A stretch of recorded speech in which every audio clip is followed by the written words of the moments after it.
Haleluya, puji Tuhan, selamat pagi dan salam sejahtera di dalam kasih Tuhan kita Yesus Kristus.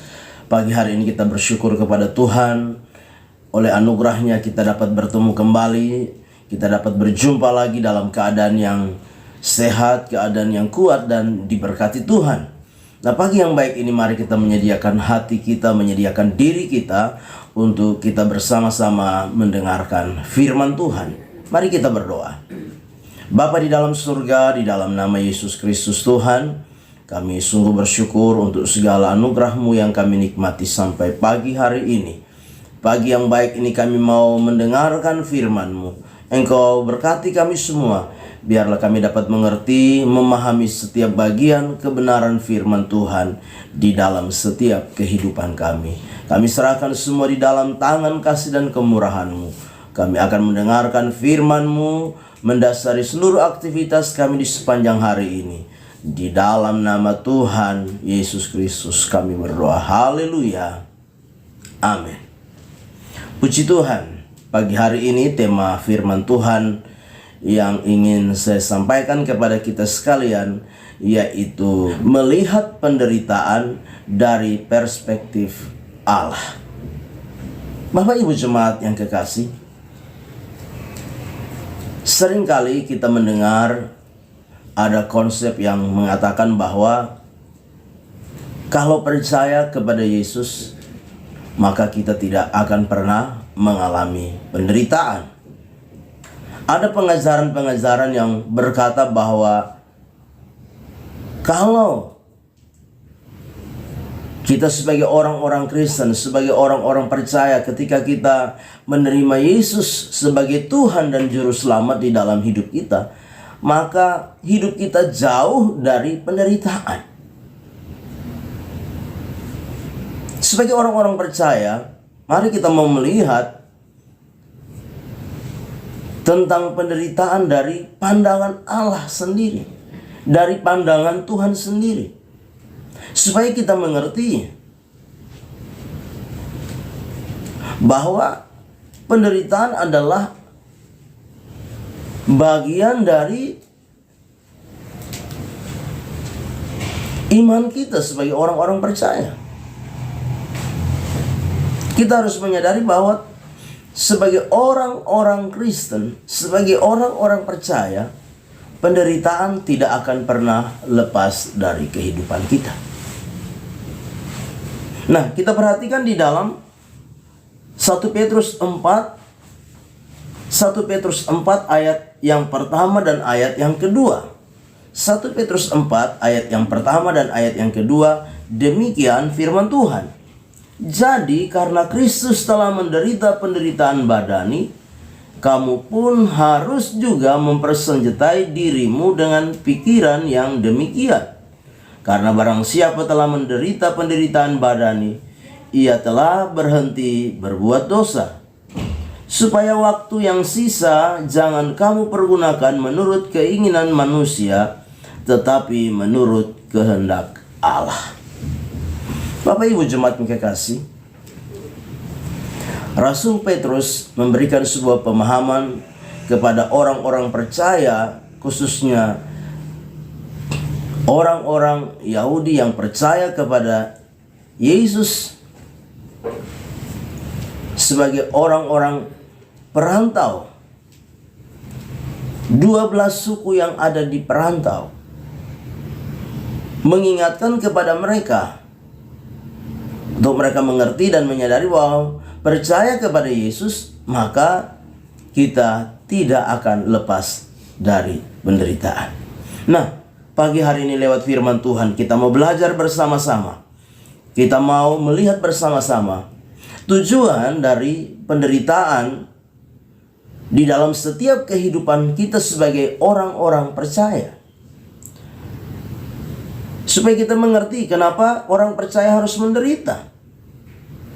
Yang pertama, tujuan yang pertama, penderitaan Tuhan izinkan di dalam hidup kita supaya menguji apa yang ada di dalam hati kita.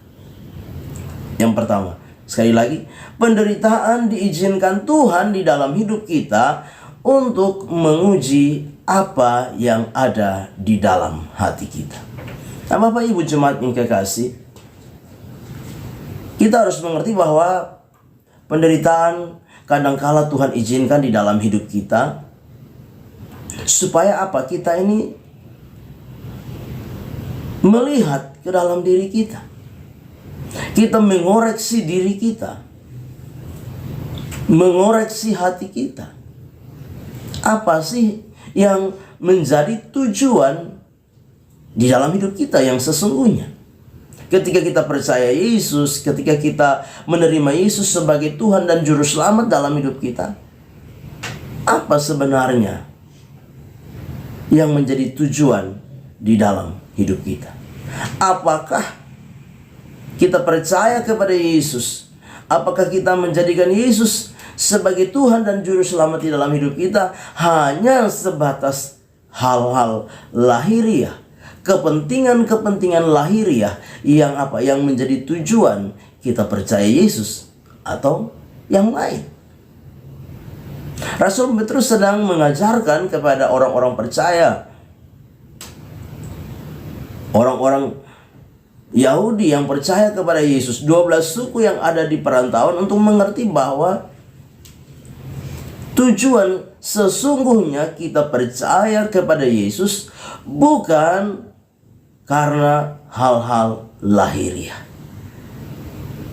bukan karena hal-hal jasmani.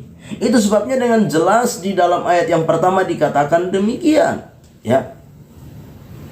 Jadi karena Kristus telah menderita penderitaan badani, kamu pun harus mempersenjatai dirimu dengan pikiran yang demikian. Karena barang siapa telah menderita penderitaan badani, ia telah berhenti berbuat dosa. Jadi ini tujuan sebenarnya. Kita percaya Yesus, kepada Yesus, dan Tuhan izinkan kita mengalami penderitaan badani dalam hidup ini. Supaya apa? Supaya hidup kita semakin dimurnikan, supaya hidup kita semakin benar, supaya hidup kita semakin baik.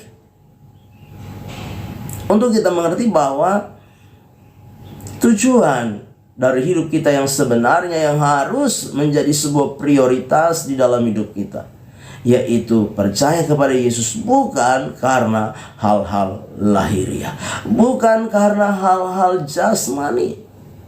Karena hal-hal lahiriah itu sifatnya sementara, hal-hal lahiriah itu sifatnya fana. Hal-hal lahiriah itu sifatnya apa? Sifatnya mudah berubah. Tetapi kita diajarkan oleh firman Tuhan untuk kita mengerti bahwa yang sebenarnya, yang sesungguhnya adalah hal-hal batin ini, hal-hal rohani ini, yang harus menjadi tujuan kita ketika kita percaya kepada Yesus. Tuhan izinkan kita mengalami penderitaan badani untuk kita mengerti, kita menyadari bahwa segala yang berkaitan dengan kepentingan-kepentingan tubuh ini, itu sifatnya sementara, sifatnya tidak kekal, sifatnya fana, yang apa? Mudah berubah, bahkan akan habis, akan lenyap. Tetapi ketika Tuhan izinkan penderitaan setiap kita alami dalam hidup ini, membawa kita menyadari bahwa perkara-perkara rohani, perkara-perkara batinia, itulah yang menjadi tujuan utama dalam pandangan Allah bagi kehidupan kita sebagai orang-orang yang percaya kepada Tuhan. Bapak Ibu jemaat yang kekasih, apa yang menjadi tujuan utama di dalam hidup kita ketika kita percaya kepada Yesus? Apa yang menjadi tujuan utama ketika saat ini kita percaya kepada Yesus? Apa yang menjadi tujuan utama ketika kita mengiring dan melayani Yesus hari-hari ini?